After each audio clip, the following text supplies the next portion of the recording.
Imagine a young commander standing at the edge of the known world, staring across the sea at the greatest empire on earth, and deciding, without hesitation, that it would soon be his. Imagine leading a force so disciplined, so relentless, that it could cross continents, crush armies many times its size, and redraw the map of civilization in a single decade. Long before modern superpowers, long before global military dominance became a concept nations would compete for, there was a king who redefined what total victory looked like. His name was Alexander. And in just over 10 years, he built the largest empire the ancient world had ever seen.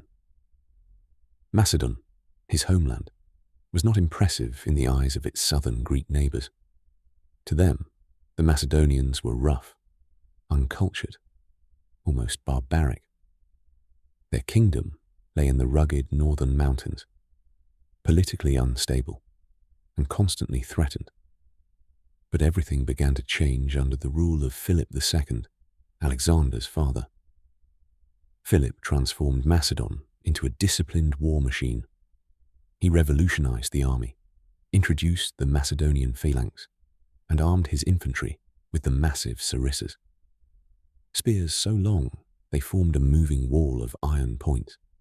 He strengthened the cavalry, trained them for shock assaults, and fused coordination with speed.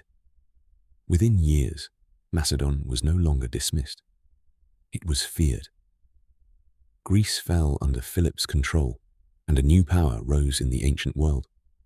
When Philip was assassinated in 336 BC, the throne passed to his 20-year-old son.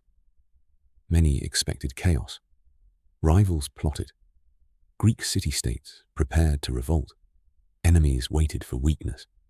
Instead, they witnessed something else entirely. Alexander moved with ruthless speed. He crushed internal opposition, marched south, and when Thebes rebelled, he destroyed it so completely that its ruins became a warning to the rest of Greece. The message was unmistakable. His authority would not be tested. In a matter of months, doubt vanished. The young king was not merely inheriting a kingdom. He was preparing to unleash it. Then came the decision that would change history. Alexander crossed the Hellespont into Asia Minor, launching an invasion of the Persian Empire, the largest and wealthiest empire of its time. Persia stretched from Egypt to India, commanded vast resources, and could field enormous armies. Alexander brought roughly 40,000 men. On paper, it looked like a gamble, bordering on madness.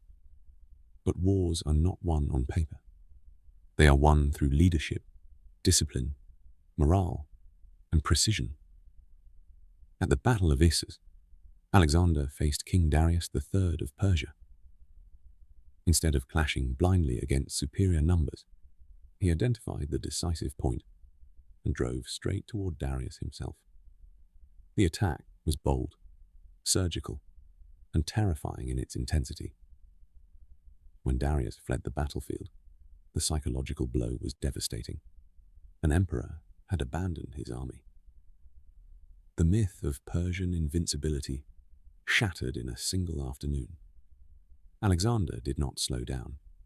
He secured the eastern Mediterranean coast, capturing strategic cities one by one. In Egypt, he was welcomed as a liberator from Persian rule and crowned pharaoh. There, he founded Alexandria, a city designed to embody power, culture, and global connection. But Egypt was not the end. It was a stepping stone. Alexander wanted the heart of the Persian Empire. In 331 BC, on the plains of Gaugamela, the decisive confrontation unfolded. Darius assembled a massive force, complete with scythed chariots, designed to rip through infantry lines. The battlefield was prepared carefully by the Persians to maximize their advantage. Yet, Alexander adapted.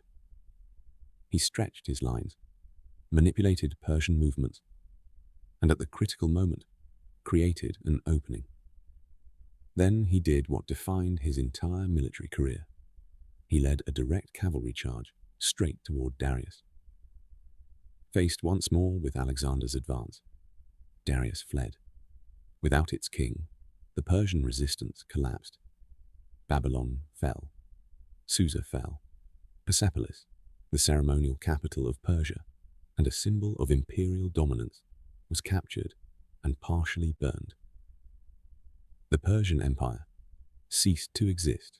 But for Alexander, victory did not mean rest. He pressed further east into territories few Greeks had ever seen. Through Central Asia, across brutal terrain, he fought insurgencies and adapted to unfamiliar warfare. He founded cities bearing his name, planting cultural and administrative centers across his expanding world. His campaign became not just a conquest, but a fusion of civilizations. Greek language and ideas spread across vast regions, blending with local traditions in ways that would shape history for centuries. In India, he encountered one of his greatest challenges. King Porus met him with war elephants, massive, armored beasts that towered over infantry and terrified cavalry horses. It was a battlefield unlike any Alexander had faced before. Yet once again, he adjusted his tactics, isolated weaknesses, and secured victory. Even against unfamiliar weapons and distant kingdoms, he found a way to prevail. And yet, even the greatest commanders depend on the endurance of their men. After years of relentless campaigning, marching thousands of miles from home, enduring heat, monsoons, and constant warfare, Alexander's army reached its limit. When he proposed advancing deeper into India, his soldiers refused. It was the first time in his career that he was forced to turn back, not because of defeat, but because of exhaustion. Reluctantly, he agreed to return west. In 323 BC in Babylon, at just 32 years old, Alexander fell ill. A fever gripped him. Days passed. His condition worsened. Within a short time, he was dead. The cause remains uncertain. Disease, poisoning, or natural complications. The man who had never lost a battle died far from the battlefield. When asked to whom he left his empire, legend says he answered, "To the strongest." It was a statement that ensured chaos. Without a clear successor, his generals, the Diadochi, divided the empire among themselves. They fought brutal wars for dominance, fragmenting the unified realm into separate Hellenistic kingdoms such as Ptolemaic Egypt and the Seleucid Empire.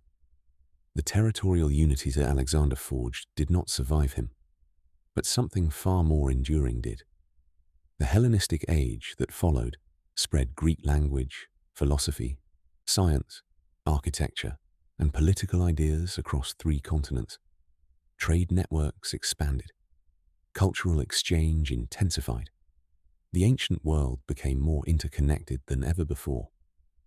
The ripple effects of Macedonian conquest influenced the rise of Rome and shaped the intellectual environment into which future religions and empires would emerge. The Macedonian Empire, unified under Alexander, lasted barely more than a decade. Yet in that short span, it transformed the balance of power in the known world. It demonstrated what disciplined military innovation, strategic brilliance, and relentless ambition could accomplish against overwhelming odds. Alexander did not simply win battles. He reshaped history. More than 2,000 years later, his name still carries weight, a symbol of bold leadership, of calculated aggression, of vision without boundaries. The question remains, was Alexander the greatest military strategist who ever lived, or a man driven by an ambition so vast that no world could ever be enough?